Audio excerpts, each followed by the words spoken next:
Today, Overwatch 2 had their mid-season patch notes for Season 12. This patch notes is a big deal because it's adjusting some of the big complaints we've seen by players, as well as this patch notes is setting up an expected meta for Stage 4 OWCS, and really the one that's going to make or break how the tournament's going to play and how some teams perform during that.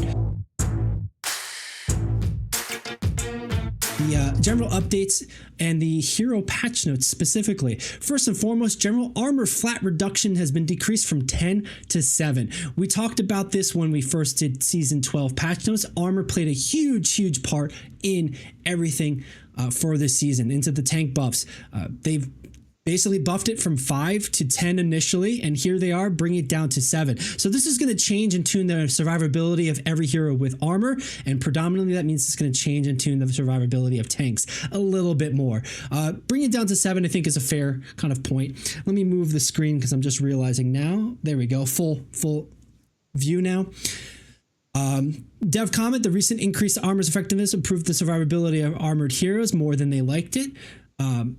So they're turning it down to a middle ground value. Any thoughts on this one, Nick, or, pretty straightforward? Because I think this is a win. I think this is going to be A-okay. Yeah, I think the overall reduction on the armor is good. I'm not sure about the next part, but the armor is great. The armor flat reduction is fine. Like, they were probably a little too heavy-handed by doubling the actual reduction. Like, that's kind of silly. And like, let's double it first. Well, it was a survivability issue with tanks. Tanks would feel like they blow up in a second as soon as people looked at you, which happened a bunch. So this patch was about changing that perception. I can see why they maybe overdone it, but we can see then the counter swing on that was that it made D.Va a nightmare. Absolute menace. Half the HP is armor and like so much reduction. So this should help nerf her just straight up, but we'll see how it impacts some of the other tanks and the survivability, etc. Now let's move into the tank roll. The tank roll passive knockback resistance has been reduced from 40 to 25. The comment is this knockback resistance value has changed a few times. With Juno entering, they're bringing more sources of speed for rushdown teams. We'd like to make the tanks more susceptible to displacement. So buffing, it's an indirect buff to like a Lucio, maybe a Venture, couldn't remember her name for a second, and like D.Va boosters, etc. Gonna move forward. And Nick, actually, real quick, you said you didn't necessarily agree with this one.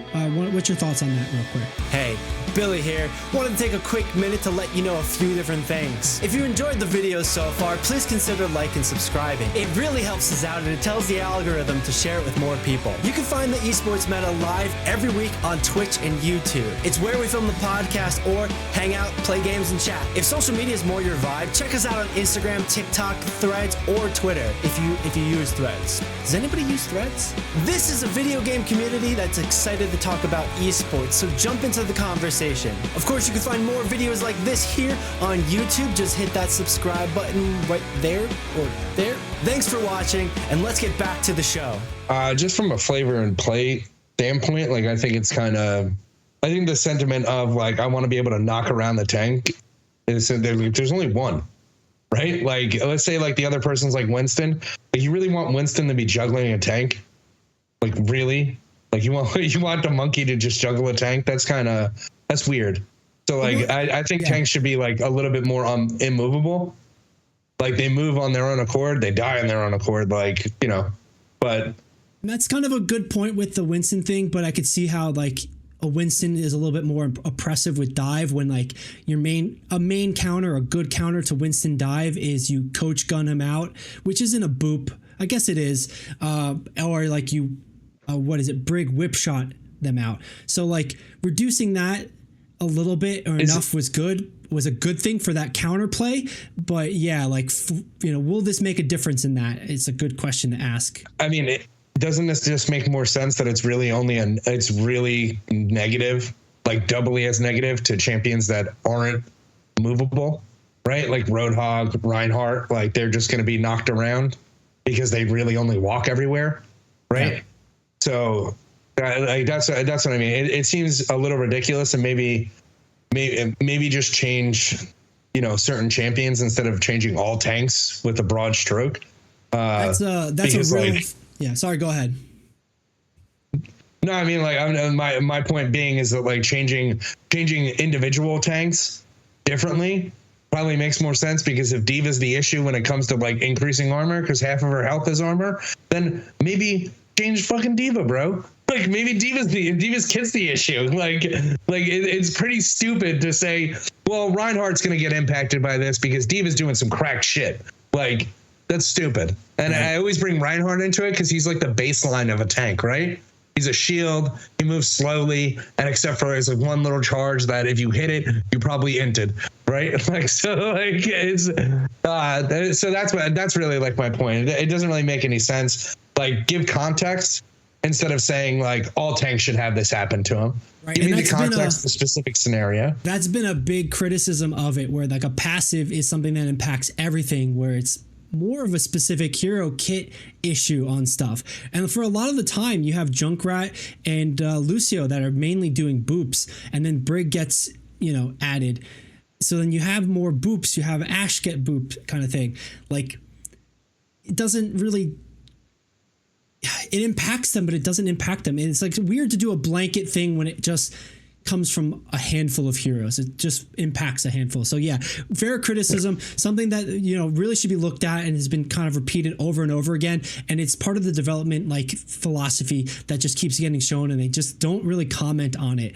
But either way, let's move into the specific heroes. Speaking of D.Va kind of being a menace and changes specifically to D.Va, we're finally getting some changes, and it overall looks like a nerf directly. Mech armor health reduced, and then base health increased. So they're shifting from armor to white HP. Dev comments there's been a lot of community feedback surrounding D.Va. On average, she hasn't been overperforming, but she's quite difficult to take down, so we're shifting some of her armor. The overperformance thing is like a miscued idea too, a philosophy, because if she's performing at 50%, if everybody's picking her in all the games, one of us is going to win, one of us is going to lose. That's 50-50. So if her pick rate is crazy high and her win rate is like still 50-50, that's still a problem. And that's a criticism they have of like that implied philosophy they're showing in that comment. But generally speaking, it's great that they're responding to player feedback sentiment, that she's a pain in the ass to kill, that she's just inting into backlines and able to just kill things and then walk out. No problem with all 5 people like, trying to peel on it. So this change, I think overall good. I think very few people would disagree with that one. And any thoughts on yours, Nick, or we should move on to Orisa? Yeah, man. Like every time, it's like the kit's the issue. Like diving into a backline and killing everybody, or staying alive for too long when diving into the backline. Is that the intent of the class? And I mean, not the class, but the hero in general, right? Yeah. Classes. It is. Like, is that what it's supposed to do? Then it's working perfectly fine. And maybe you should just break counterplay because your rock, paper, scissors just isn't fucking working, man. Like, it's so stupid sometimes when it comes to these patch notes. But it is because it was designed for Overwatch 1, where you had 2 tanks. So you needed a second tank. She was the coverage tank and then the bruiser tank. She'd hold flanks. She'd peel for your backline and for your team, and like just for somebody who's making a play. And then she'd also then like rush down somebody or push down somebody as like a bruiser sort of stuff, right? So it worked perfectly fine, and it was fair and adjustable in Overwatch 1. But in that same way, she was constantly played. I think she was one of the most played heroes in Overwatch 1 tournament wise, whereas she was constantly in the meta. She was always your second tank, etc. So like her going to a single tank Overwatch 2 solo tank style, it's a problem because she either doesn't do enough or she does too much. So it's a kit issue. Sorry, go ahead. I was just going to say she's a kit issue, but it was done by design, but it was done by design in a different format. Do you think it's mostly due to the fact that Defense Matrix is fucking broken? Absolutely. And needs to remove from the game? Because it's fucking cracked? And it probably shouldn't be in the game because you can't balance it? One of the most ridiculous things that I heard said about Defense Matrix, okay, if I'm Reinhardt, I hold up my shield. The shield has 2,000 health. Nick, how much damage could that eat? 2,000, right? Simple question. Not trying to get you on that. I'm with you. Maybe 2,100 if that last damage, explosion does more than that. Okay, whatever, right? If I hold Matrix for 3 seconds, how much damage can that eat? What's the maximum damage it could? There is no max because its effect is to negate everything that touches it for 3 seconds. Exactly. Yeah, the kit's the problem. It's not their philosophy. It's not the armor. It's that the kit is the problem, and probably wouldn't be too crazy if it wasn't just a stop, everybody, stop hitting me, a timeout button on the channel. Like, again, like I can clearly see as a crappy Overwatch player that the kit is the issue, not the armor values on the game. But the armor value definitely made it a little trickier because she wasn't getting punished well. But, I got a question for you then. But real quick, I would like to suggest and, put it out there. You're right. The Matrix is the issue. And maybe you give Matrix an overheat, not by a time duration. Like, you keep the time duration aspect, but like the more it absorbs, it overheats and like it stalls out. So you you can't use it, or like gives you a warning. Like, maybe that might be a mechanic to bring it to her to make it more on page. Like, my overall question. But yeah, go ahead. For D.Va is like, and this is like more like lore based, I guess, and everything like that. Why she got armor in the first place? Because she's in a mech. How come Torbjorn's like little turret dies like super easily?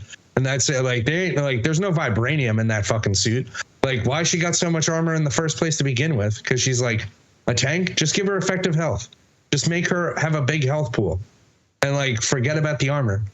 I think they've tried that. I think they've tried that, but the armor is still a great tool in that sort of way. And I do believe Torb's turret has had armor in the past, and then it's just kind of like a weird. Torb's another like weird kit designed for a different philosophy, like a PvE game philosophy. It hasn't really been able to make that shift over, but just to kind of like quickly give you my take or my push on that opinion there. And like, yeah, maybe the solution is a better effective health pool for a D.Va, but you run into that same problem with like a Roadhog. You just have a million health and you're just a nightmare to go against. You're frustrating to play. You're frustrating to play against. But yeah, I'll move on to Orisa. Go for it. All right, let's do it. All right, Orisa, movement speed penalty reduced from 20 to 10% on her Fortify. I don't know. I think this feels like a nothing burger, a little power creep. They're just trying to do something. But let's see what the dev comment says. We still don't want Orisa to easily chase down enemies while fortified, since there's not much you can do to fight back. So while we're not removing the movement speed penalty entirely, we are lowering it to a point where it felt much better for Orisa to use. Why? There's no reason for this. This is absolutely... They're maybe just trying to get a new tank into the play and they're just giving her nothing or something. Like, this is exactly what we were saying before about League, where it's like, it's not a problem until it's a problem. They're making her a problem. Yeah. Why touch that? I don't know. Yeah. All right, let's move on to Roadhog, because that one's just going to make me mad, make a lot of people mad. Roadhog, take a breather. Resource regeneration rate increased from 8 to 10. Again, why? This is a revision to previous resource regeneration rate, the devs say. There were several adjustments to reduce the power of visibility, but they may not have been necessary as Roadhog has been underperforming for some time now. Again, man, and like this kind of goes into the kit thing. Like, the kit's the problem. It's not the duration of breather that's a problem, the resource of it. It's his kit, and it's how frustrating it feels to play with it and frustrating to play against it. It doesn't feel good when he's on your team. It doesn't feel good when he's on the enemy team. So, sorry, I'm breaking in and out real quick. But yeah, what are you thinking, man? What are you thinking? From an outside perspective, it all seems like subject of like multiple different kit issues just in general. Roadhog himself is like an unarmored target, right? Okay. Like maybe the situation just becomes maybe your DPS need to be a little bit better.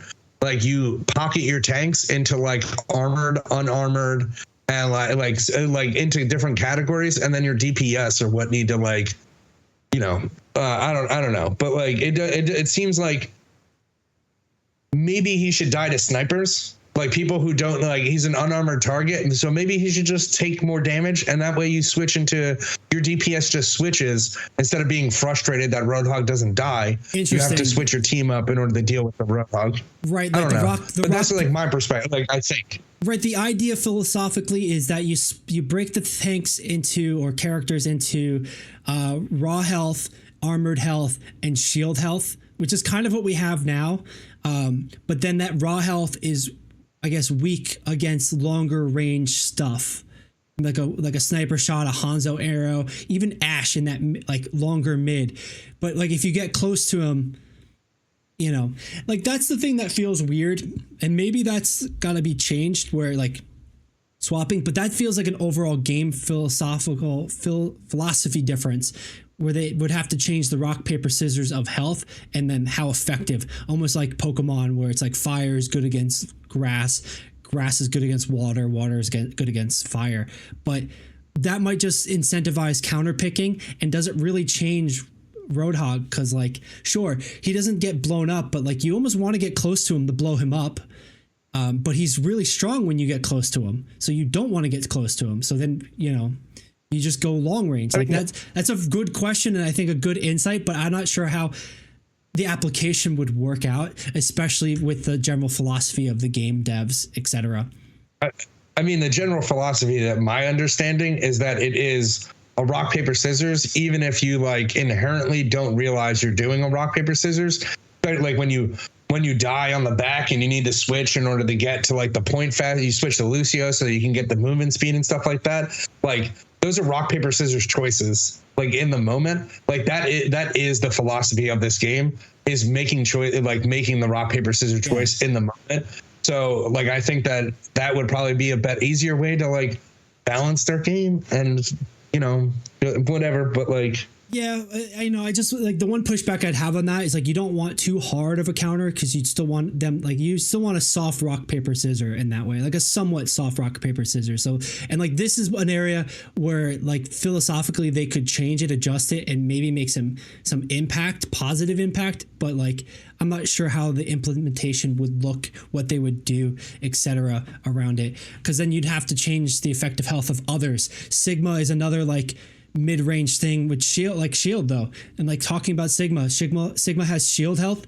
Maybe that also makes sense. Do you want to rush down Sigma, because currently he's weak when you get close into their face, but he's got a little bite with the rock accretion, or do you want to long poke him, which is kind of he's strong against too, because he has the shield that he can just like block off damage for, right? It's an interesting sort of question overall, and you know, an interesting idea to maybe play with and maybe talk about. All right, let's move into Sigma and what changes happened here. Hyperspheres impact damage has been reduced from 25 to 15. Explosion damage increased from 30 to 40. So switching 10 damage from the direct impact and more into the AoE effect. Probably just rewarding a little bit more of the bounce plays or the overshield shots, and then no longer deals damage to self on this one. Dev comments here: shift damage to hyperspheres directly impact the explosion component to improve the effectiveness of air burst when playing at max range and trying to threaten tightly grouped. Okay, so they're just trying to give a little bit more of a threat to grouping up against him and a little bit more range stuff. I don't think there's really much to talk about that. He's not really going to change much. I think he's just going to like just be a little bit more effective in like against brawls, etc. All right, next up is Bastion. Configuration assault spread reduced from 2.2 to 2. Small difference, but makes a huge difference. Just basically tighten up that big, massive like burst of damage. And then the artillery ultimate cost is being reduced by 12%, so they're getting him his ult a little bit quicker. Dev comment: spread reduction is intended to improve Salt Mode's range against smaller targets while not changing how much against good tank heroes and their larger size, etc. All right, pretty straightforward. They just want to make it easier to shoot not big guys. Moving into Cass, flashbang hinder duration has been reduced. So the time you can't use movement abilities has been brought down 0.3 seconds. Very small, but probably still a meaningful change. And then explosion damage increased. Oh my, rip tracers. Explosion damage up to 75 from 45. Ultimate cost is also reduced by 10%, so they're giving them this ult a little bit sooner. Dev comment: as crowd control can be a significant source of frustration for players, they're reducing that. Since now there's less time to follow up, they're doing a little bit more damage so that you have to hit the shot and just that. Tracers are going to feel it the most. He's being rewarded for being good.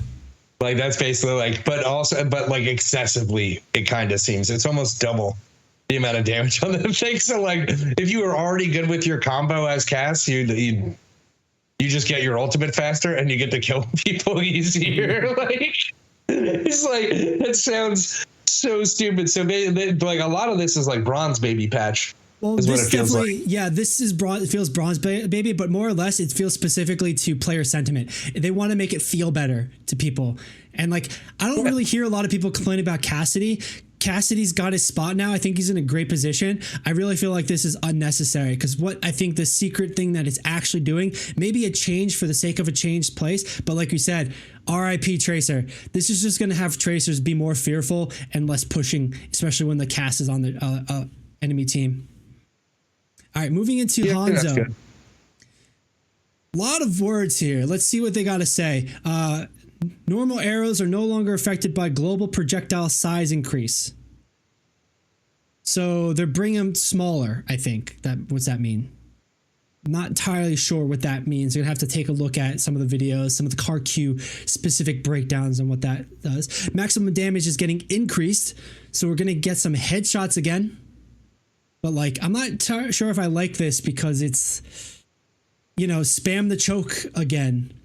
But, maybe with the larger health pools, the squishier characters are really just, the 225s are worried about. Then time to fully increase has been increased. What does that matter? You're just going to shoot an arrow slower down the thing. Not a big deal. So let's see what the dev comments are before we start roasting this one. This changes restores Hanzo's one-hit headshot kill against 250 health targets, like I said, though it will require more accuracy. Okay, they are confirming it's a smaller projectile.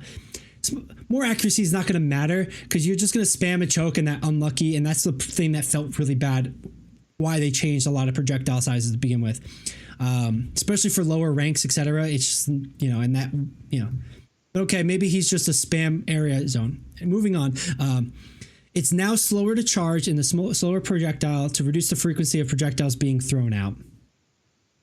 After trying the recent iterations of Hanzo post Season 9, we feel that one-shot capacity is too essential to the core gameplay feel of these sniper heroes. Okay, kind of fair. A lot of frustration on that. When they're limiting the smaller range of heroes that could be 225, added some texture, but it wasn't satisfying enough. Ultimately, so they're bumping it up to the 225 hero things. I don't know, man. I don't think this is going to be good because I feel like the skillless Hanzo play is going to be rewarded again, where you're just spamming a corner at head level and somebody's going to walk around at an unfortunate time that you have no idea. Yeah. I'll tell you right now that the stuff like this, when they bring back the one shot for Hanzo, is specifically because the skin sales for Hanzo have had a dip over the last 6 months. I'm not even joking. I swear to God. I would like to see some data on that, but I believe it anecdotally. But I'd love to see some data. You see Hanzo's in your game still, right? But even when Hanzo isn't even there's Hanzo mains in this game, right? And then there's people who play the game and play what's like good and stuff like that. Like this is specifically targeted at the whiny community who said I have to hit 2 shots now instead of 1. Like one-shotting anybody in this fucking game is stupid. I'll tell you right now, like it's a futuristic fucking game with monkeys who turn into rage monsters and can talk.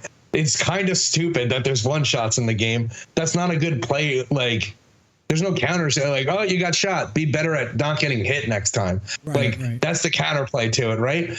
So this is specifically a bronze baby thing because a good portion of the community is not a high level, right?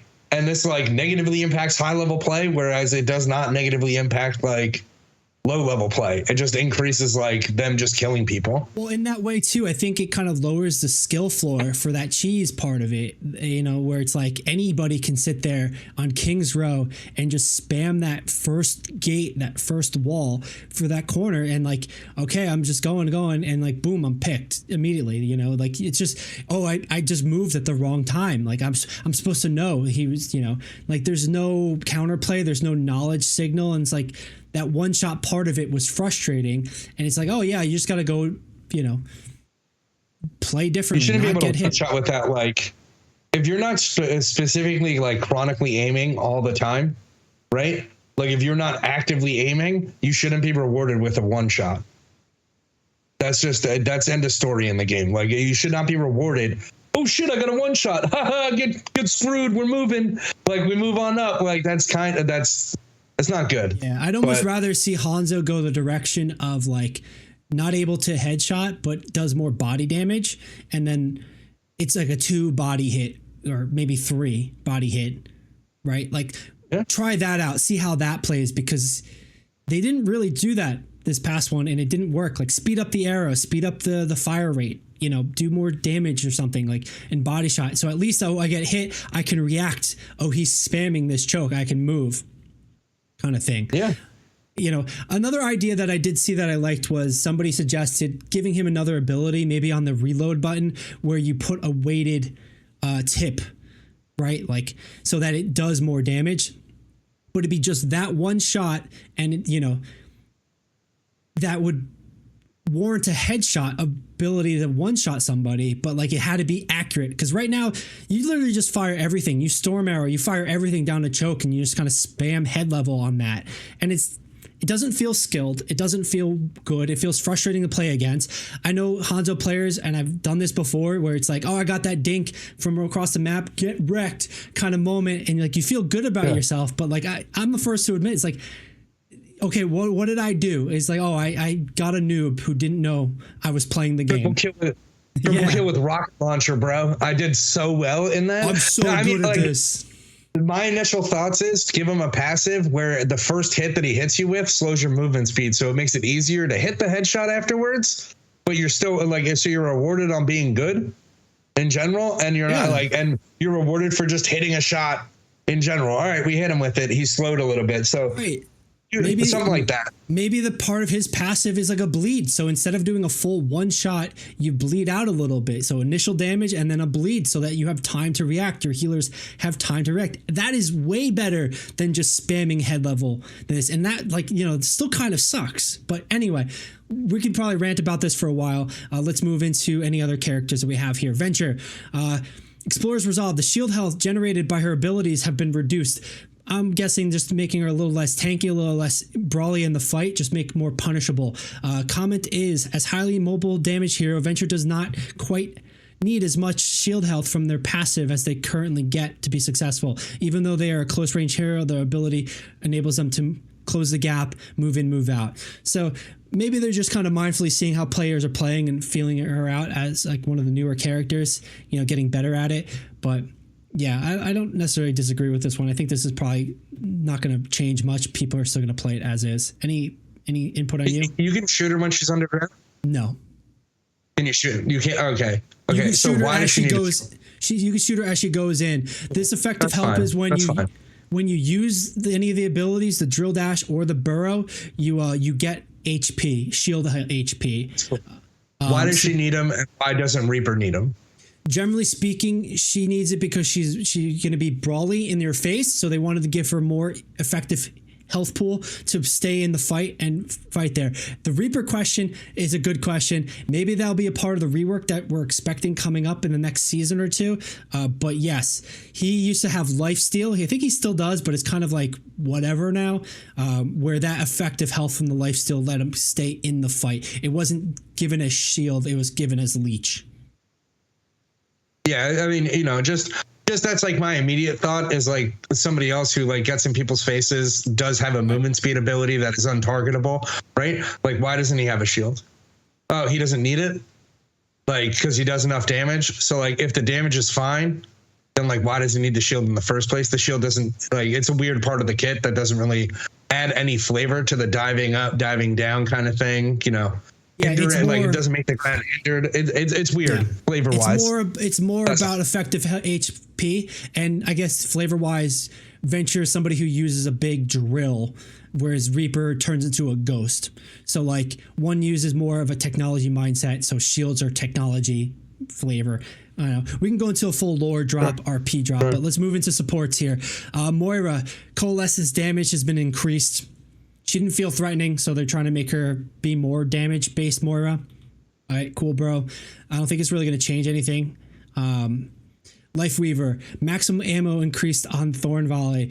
Increased firing duration of Thorn Volley will give Life Weaver more damage presence, and it lines up like it's fine, but like I don't know. They're going to do that. Like, it's kind of going against the whole philosophy of the design initially, which he needs a big change, but I don't think this is it, bro. I don't think this is just going to make him a bigger pick overall for stupid reasons. The charge up shouldn't exist. Like, in general, like, it shouldn't exist. It should like, maybe it should just be like a toggle kind of thing for like when you're healing, like you toggle and you use more or you use less because you don't need it. And then you just have to actively think on that. But the charging aspect is like really not fun. You're talking like, about the primary fire, the healing, right? Yeah, like it's just not, it's not fun. So, and like the auto charging, it's just like, it's a stupid band-aid.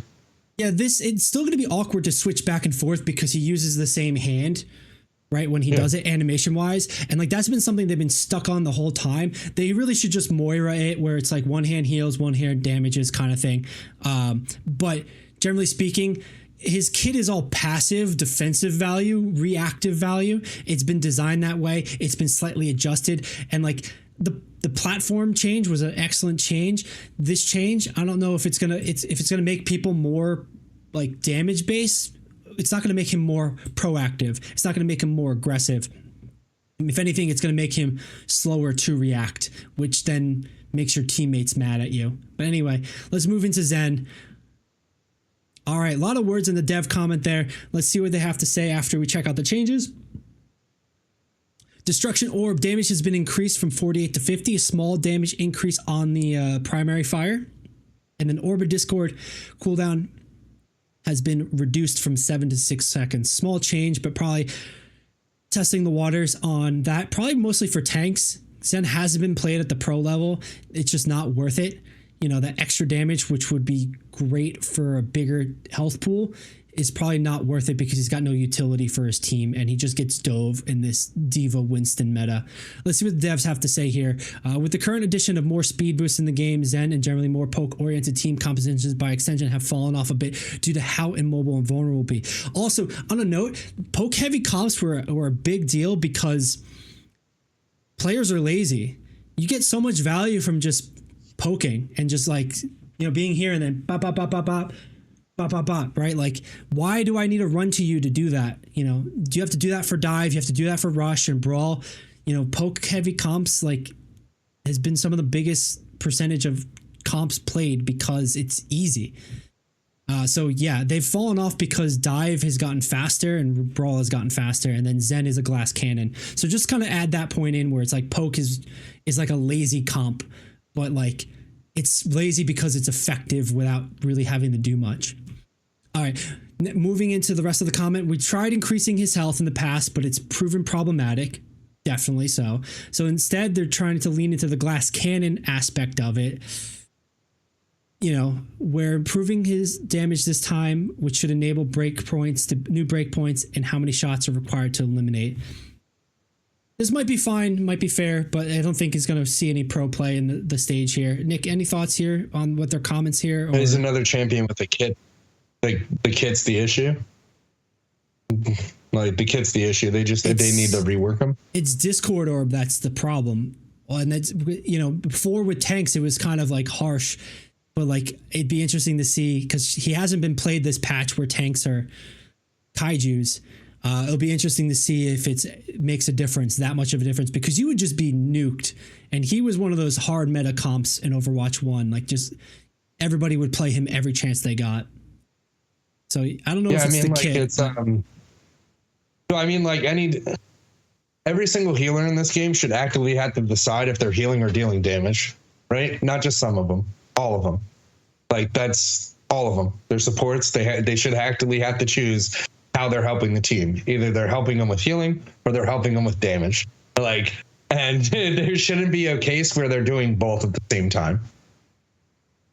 Just personal thoughts. It's a fair idea too. And like, you know, the what's it called? The negative here is that he can put on one person, each of them, but then it doesn't really do as much healing or as much damage.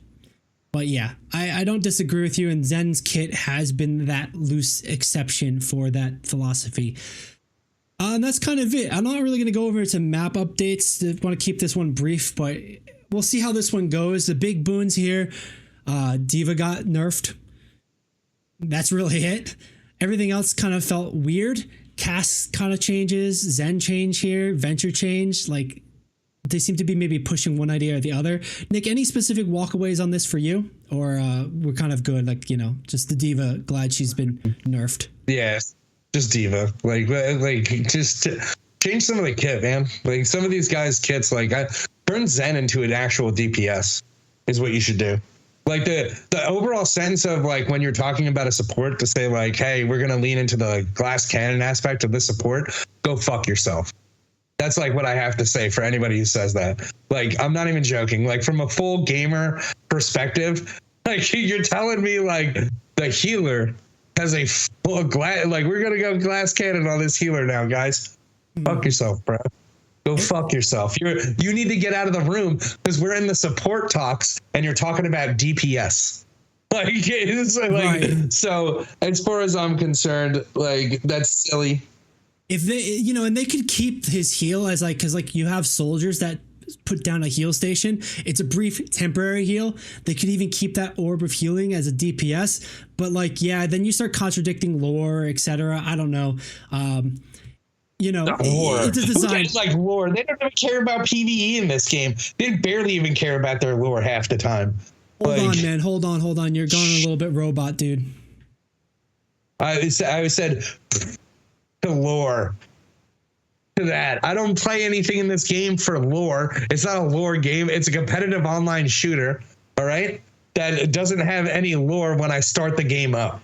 I go into a game, I choose the monkey, I don't know anything about the lore, I have to go diving for the lore, I gotta read a book outside the game for the lore. Like, this is more Blizzard's MO of outside. To cut off your rant, you say that, but then you get situations that, like League of Legends, where the lore or the character integrity is so sporadic and changed, where they will put the story inside the client and have it readable for you inside the client on a regular basis. Like, I'm not even joking. Like, if a new story comes out, they got it in the client for me to do it. Yeah, but it's also character. Anyway.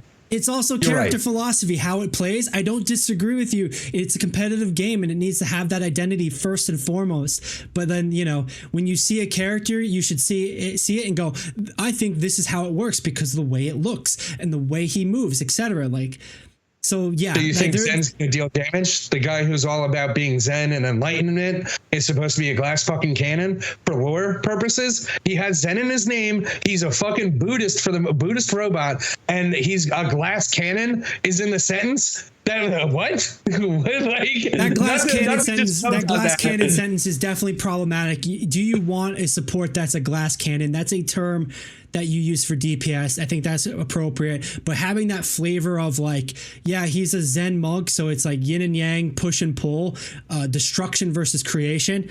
Philosophically, it's there. Lore-wise, it's there. But then that's also the natural play feel that you get when you should understand how, from that. And we've seen how he's broken. We've seen how he was a super strong character in Overwatch 1 and Overwatch 2. And that, because of the tank changes, he's fallen off. Especially, really, he's only fallen off because now people can get to him faster and he can't move away fast enough. So that's why they're changing him now. So, like, again, that might also be the issue. But here's another character we could probably complain about, and the philosophy around it we can complain about for sure for hours. But we do not have hours. We've already spent a bunch of time here talking about